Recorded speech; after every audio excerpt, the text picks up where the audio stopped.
नमस्कार दोस्तों, मैं हूं आपके साथ जया कौशिक। एक बार फिर से बात करते हैं दिल्ली यूनिवर्सिटी की। डीयू एक ऐसा नाम जिसने देश को कैबिनेट मंत्री से लेकर कई बड़े दिग्गज नेता दिए, लेकिन उसी यूनिवर्सिटी से एक ऐसा नोटिस निकला है जो कि चर्चा से ज़्यादा चिंता का विषय है। आपको बता दूं कि प्रॉक्टर ऑफिस के इस नए फरमान के मुताबिक अब अगर आपको अपनी बात कहनी है, आपको विरोध करना है या फिर मार्च निकालना है, तो 72 घंटे पहले आपको परमिशन लेनी होगी। तो सवाल यहाँ पर ये है कि क्या लोकतंत्र की इस नर्सरी में लगातार विचारों पर पहरा लगाने की कोशिश तो नहीं हो रही।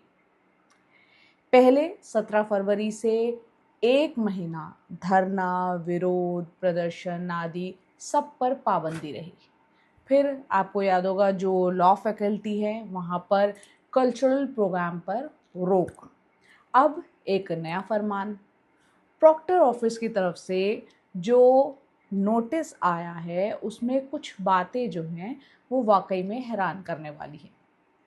कैसे, आपको बताती हूँ एक एक करके। एक तरफ पूरा देश जो है वो डिजिटल इंडिया का जश्न मनाता है, डिजिटल इंडिया को बढ़ावा भी दिया जाता है, लेकिन डीयू प्रशासन ने साफ कर दिया है कि व्हाट्सएप, ईमेल या फिर सोशल मीडिया पर दी गई किसी भी तरह की जो सूचना है उसकी कोई आधिकारिक वैल्यू नहीं होगी, उसे शून्य माना जाएगा। तो ये अपने आप में क्या दर्शाता है, आप खुद समझिए। प्रशासन ये चाहता है कि तकनीक के इस दौर में भी जो छात्र हैं वो पुराने ढर्रे, एक तरह से रेड टेपिज्म भी जिसे कहते हैं, लाल फीताशाही, उस पुराने ढर्रे पर लौटे और खुद दफ्तरों के चक्कर काट कर हार्ड कॉपी वो जमा करवाएं।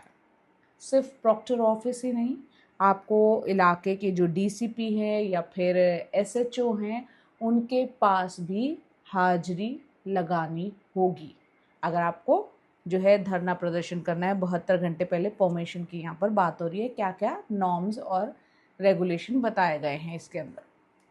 अब ज़रा इस नियम की व्यवहारिकता के बारे में सोचिए, प्रैक्टिकलिटी।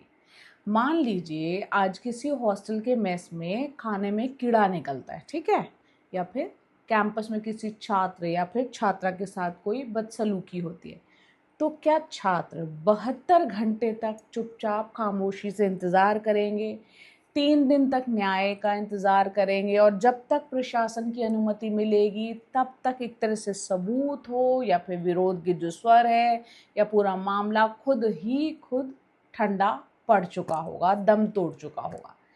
आपको ये बता दूं कि संविधान का अनुच्छेद 19 हमें जो है शांतिपूर्वक तरीके से इकट्ठा होने का हक देता है। शांतिपूर्वक तरीके से संवैधानिक अधिकार है।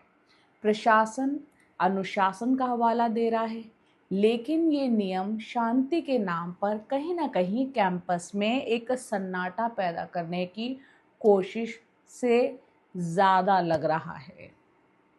बहरहाल ज़रा सोचिए, अगर ये नियम जो है पहले होता तो क्या आज की जो भारतीय राजनीति है वैसी होती, वैसी दिखती जैसी आज है?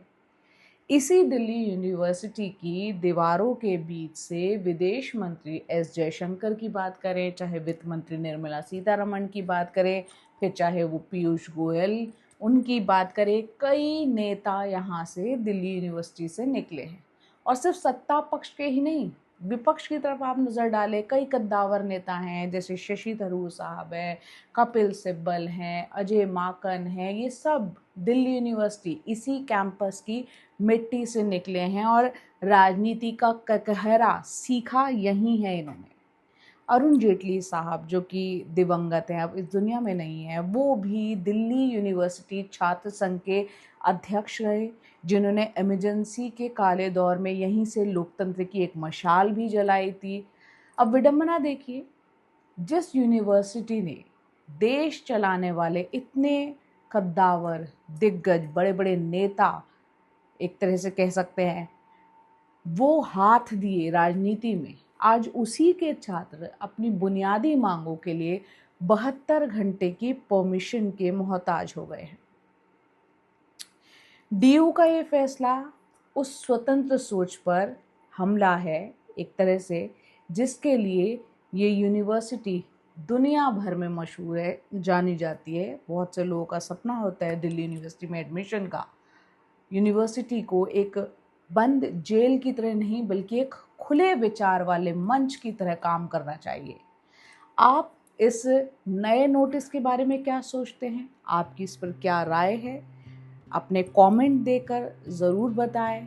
और मेरे चैनल को अगर अभी तक आपने सब्सक्राइब नहीं किया हो, जो पहली बार मेरा चैनल देख रहे हो, उन सभी से मेरी गुजारिश है कि जया कौशिक रिपोर्ट्स मेरे इस चैनल को ज़रूर सब्सक्राइब कर लें। और अगर मेरा वीडियो आपको पसंद आए तो आप उसे लाइक और शेयर भी कर सकते हैं। बहुत बहुत धन्यवाद आपका।